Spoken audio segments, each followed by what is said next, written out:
AR Rahman.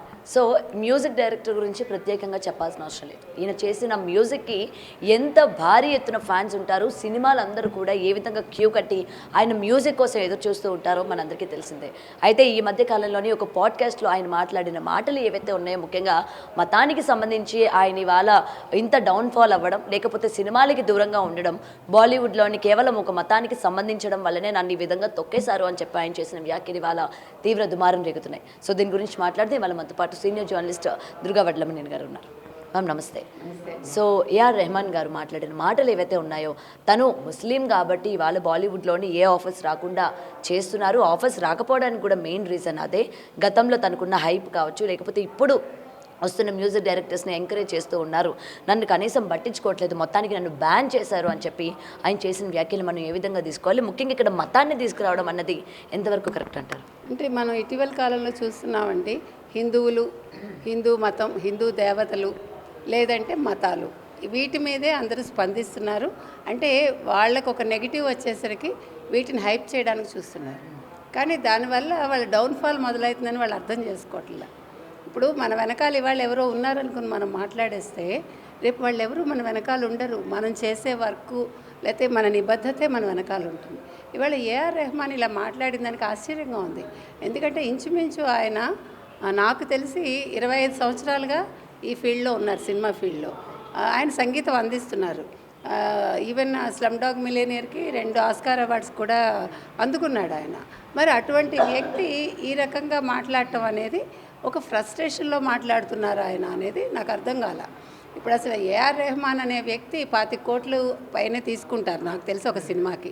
ఇవాళ సినిమాకి 25 కోట్లు పెట్టి ప్రతివాడు మ్యూజిక్ చేయించుకోలేరు కదా. మనకి పెద్ద బడ్జెట్ సినిమాలు చాలా తక్కువ. ఇప్పుడు పెద్దకి ఆయనే కదా చేస్తున్నారు. పెద్ద బడ్జెట్ పెద్దదే కదా. చిన్న సినిమా వాళ్ళు మిమ్మల్ని ఎట్లా తీసుకుంటారు? మీదంతా కూడా హై లెవెల్ అయినప్పుడు మీ స్థాయికి వాళ్ళు రాలేరు. అందుకని మిమ్మల్ని తీసుకోరు. మీరు మొత్తం అసలు సినిమా ఇండస్ట్రీ తీసుకుంటే 1940 దశకం నుంచి ఇప్పటి వరకు మొత్తం ఒక 150 నుంచి 200 మధ్యలో మ్యూజిక్ డైరెక్టర్స్ వచ్చి ఉంటారు. అంటే అటు హిందీ, తెలుగు, తమిళం ఇలా మనం చూసుకుంటే కనుకైతే ఇందులో ప్రతి వాళ్ళది కూడా ఒక ఓపీ నయ్యర్ నాకు తెలిసి ఒక 2 దశాబ్దాలు ఆయన మ్యూజిక్ అందించారు. 2 దశాబ్దాల పైగా. మిగతా వాళ్ళందరూ 1 దశాబ్దం 2 దశాబ్దాల లోపే వాళ్ళ మ్యూజిక్ ఏమన్నా కెరీర్ ఆగిపోయి ఉండొచ్చు. అంటే మీరు ఓవరాల్గా చూసుకుంటే ఓపీ నయ్యర్ లాంటి వాళ్ళే 2 దశాబ్దాల పై చిలుకుండి నాకు గుర్తున్నంత మట్టికి 100 సినిమాలకి ఆయన మ్యూజిక్ అందించారు. అంటే ఒక్కొక్కళ్ళది ఒక్కొక్క బాణి ఉంటుందండి. మీకు రాజ్ కపూర్ సినిమాలకి ఒకళ్ళే ఉంటారు. అట్లా నేను అనేది ఏంటంటే ఫలానా వాళ్ళు ఫలానా యాక్టర్కి చేయటం అనేది ఆనవాయితీ. ఈయనకి ఒక రోజా సినిమా నుంచి మణిరత్నం ఒక గుర్తింపు ఇచ్చారు. ఇచ్చాక దాన్ని అతను పెంచుకుంటూ వచ్చాడు. అతను 25 ఏళ్ళు అతని కెరీర్ అంటే చాలా పెద్దది నన్ను అడిగితే. కాబట్టి ఇంకా నాకేదో రాలేదు, నన్ను తొక్కేస్తున్నారు, నన్ను కాదని వేరే వాళ్ళకి ఇస్తున్నారు అనడం అనేది అంటే ఆయన విఘ్నతకు వదిలేయాలి మనం. బికాజ్ మీకు ఒక మెచ్యూరిటీ వచ్చింది. ఇది చిన్నపిల్లలు కంప్లైంట్ చేస్తే అర్థం ఉంటుంది. కానీ మీరు అన్ని రకాలుగా ఒక స్టేజ్కి వచ్చేసారు. ఇప్పుడు మీరు లండన్లో ఉంటున్నారు, మీరు ఎక్కువ ఈవెంట్స్ చేసుకుంటున్నారు, తర్వాత మ్యూజిక్ కాన్సర్ట్స్ చేసుకుంటున్నారు, వెళ్తూ ఉంటారు. మీకు వాటి మీద ఉండే శ్రద్ధ దీని మీద ఉండకపోవచ్చు. ప్లస్ మీ రేంజ్కి వీళ్ళు రాలేకపోవచ్చు. ఇంకొకటి ఏంటంటే హిందీ సినిమాలో ఖాన్స్ త్రయం వాళ్ళ ఎర అయిపోయింది. ఇప్పుడే ఒక ముస్లిమ్సే ఉంటారా ఒక ఇండస్ట్రీకి? ఫలానా క్యాస్ట్ వాళ్ళు ఫలానా రిలిజియన్ వాళ్ళు ఉండాలని ఎక్కడైనా ఉందా? ఇప్పుడు కళ అనేది అందరిదీనండి. ఇవాళ దురంధర్ లాంటి ఒక రైట్ వింగ్ సినిమా హిట్ అయిందంటే 1200-1300 కోట్లు సంపాదించుకుందంటే ప్రజల్లో చైతన్యం వస్తుంది. అలాగని వాళ్ళేమి ముస్లిమ్స్ని వద్దని ఎవ్వడూ చెప్పడు. ముస్లిం మ్యూజిక్ డైరెక్టర్ వద్దని ఇంతవరకు ఎవడూ చెప్పలేదు. అలా అనుకుంటే చాలామంది ముస్లిమ్స్ హిందీ ఫీల్డ్లో మంచి మంచి సంగీతం అందించారు. ఎంత గొప్ప సంగీతం అందించారు.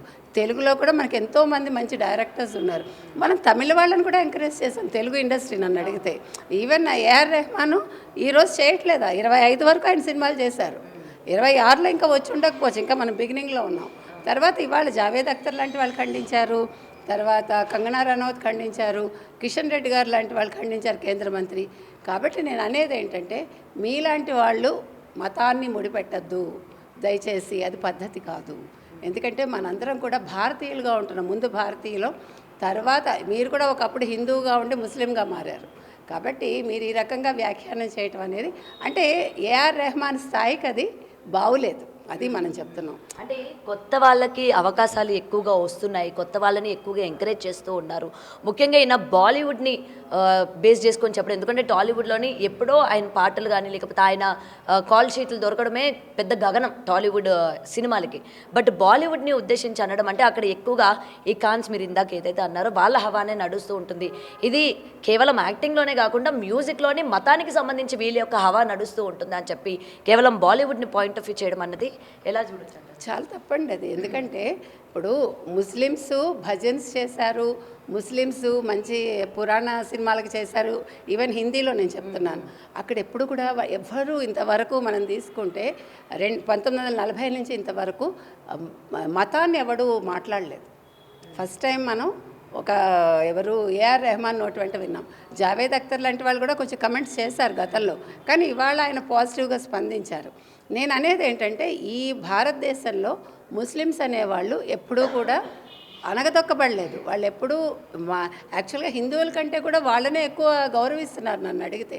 కాబట్టి ఇవాళ నాకు ఇంకొకటండి, ఏఆర్ రెహమాన్ గారు 25 సంవత్సరాలు ఉన్నారు, ఇంకేం చేస్తాడు ఆయన? ఆయన ఏం ఆలోచించాలి? సర్లే నేను 2-3 ఏళ్ళకు ఒక సినిమా చేస్తే చాలు, I'm earned a lot, I'm earning also. ఇప్పుడు కొత్త వాళ్ళు ఎంకరేజ్ చేయాలి అని అనాలి కదా, they have to encourage. Because ఇప్పుడు యూత్ ఎట్లా ఉన్నారంటే కొత్తదనం కోరుకుంటున్నారు. అదేవిధంగా మీకు సినిమాలు కావచ్చు, లేకపోతే కథలు కావచ్చు, రాసేవాళ్ళు కావచ్చు, పాటలు రచయితలు కావచ్చు, సంగీతం అందించే వాళ్ళు కావచ్చు, అందరూ కూడా యంగ్స్టర్స్ వస్తున్నారు. We have to appreciate dum, we have to encourage dum. వాళ్ళు వస్తున్నారు కాబట్టి నాకు పోయింది అంటే తప్పది. అంటే మీకు బ్రాడ్ అవుట్లుక్ లేదని అర్థం. ఇంకా నేనే ఉండాలి అనుకోవడం తప్పు కదా. ప్రతి వాళ్ళు కొత్త, ఇప్పుడు పాత నీరు కొట్టుకుపోతుంది, కొత్త నీరు వస్తుంది. మిమ్మల్ని అలా అనుకుని ఉంటే అసలు మీరు ఇండస్ట్రీలో ఉండేవాళ్ళ? అసలు ఏఆర్ రెహమాన్ లాంటి వాళ్ళు ఉండేవాళ్ళ అలా అనుకుంటే? ఎప్పుడూ కూడా మతం అనేది మన కళలకు ఎప్పుడు అడ్డు రాలేదండి. మనం అన్ని కళల్ని ఆదరిస్తాం. ఇప్పుడు అతను అరేబిక్ సంగీతం ఎక్కువ అందిస్తాడు, మనం వినడం మానేస్తామా? We are enjoying. కళకి సంగీతానికి ఎల్లలు లేవు, దానికి కులమతాలు లేవు. మన మనసులకు కూడా మలినాలు మనం అంటించుకోవద్దని నేను చెప్తాను. అండ్ లాస్ట్ మ్యామ్, ఇలాంటి పెద్ద పెద్ద పొజిషన్స్లో ఉన్నవాళ్ళు అండ్ ఇంత విజ్ఞత ఉన్నవాళ్ళు, ఆల్మోస్ట్ ఇండస్ట్రీ అంటే ఏంటి, సొసైటీ అంటే ఏంటి తెలిసిన వ్యక్తులు ఈ మధ్యకాలంలో ఎటువంటి కలహాలు చోటు చేసుకుంటూనే మనం చూస్తూ ఉన్నాం బయట. సో ఇలాంటి వాళ్ళు ఇలా మతాలను తీసుకొచ్చి మాట్లాడడం వల్ల బయట ఉన్న సమాజం పైన ఎటువంటి ప్రభావం పడే అవకాశాలు ఉన్నాయంటారు? అంటే ఒక్కటండి, ఇప్పుడు అది అది అసలు తప్పది. అసలు అలాంటి ఆలోచన ఎప్పుడు ఉండదు, ఉండకూడదు కూడా. ఇప్పుడు మతాన్ని బట్టి ఎవరికి ఎవరు ఛాన్సెస్ ఇవ్వరు. అలా అనుకుంటే మ్యూజిక్ అంటే ఫలానా కులం వాళ్ళు ఉండాలని ఒకప్పుడు అనుకున్నారేమో, కానీ ఇంతమంది ఎలా వస్తారు అలా అనుకుంటే? అది తప్పండి, ఎవ్వరూ అలా అనుకోకూడదు. అంటే ఏఆర్ రెహమాన్ లాంటి వాళ్ళు ఆలోచించుకోవాలి 1-2 సార్లు. అయ్యో నేను ఇలా అన్నానే, ఇవాళ కిషన్ రెడ్డి డిమాండ్ చేస్తున్నారు ఆయన క్షమాపణ చెప్పాలని. ఖచ్చితంగా క్షమాపణ చెప్పాలి. ఎందుకంటే ఏఆర్ రెహమాన్ హీజ్ ఏమనాలి, ఇంట్రోవర్ట్. ఆయన ఎవరితో కలవడు. ఆయన రాత్రిళ్ళు మ్యూజిక్ చేసుకుంటాడు. ఆయన ఎక్కడో లండన్లో ఉన్నారు. సో వీళ్ళకి ఏమవుతుంది, అతని టైమింగ్స్కి వీళ్ళు అనుకూలంగా వీళ్ళు ఉండలేరు.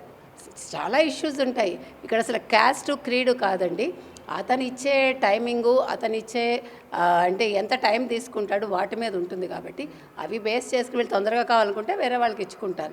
ఏమంటే మీకు 25 కోట్లు ఇచ్చుకునే బదులు నాలాంటి వాళ్ళు 5 కోట్లకు వస్తున్నారంటే మీరు తీసుకోరా? అదే 25 కోట్లతో ఒక చిన్న సినిమా కూడా వచ్చేస్తుంది.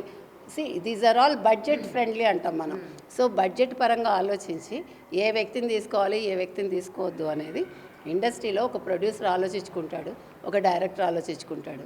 కాబట్టి ఏఆర్ రెహమాన్ గారు ఈ రకంగా మాట్లాడటం అనేది చాలా అసంబద్ధంగా ఉందండి. ఖచ్చితంగా ఆయన అయితే క్షమాపణలు చెప్పి తీరాలి.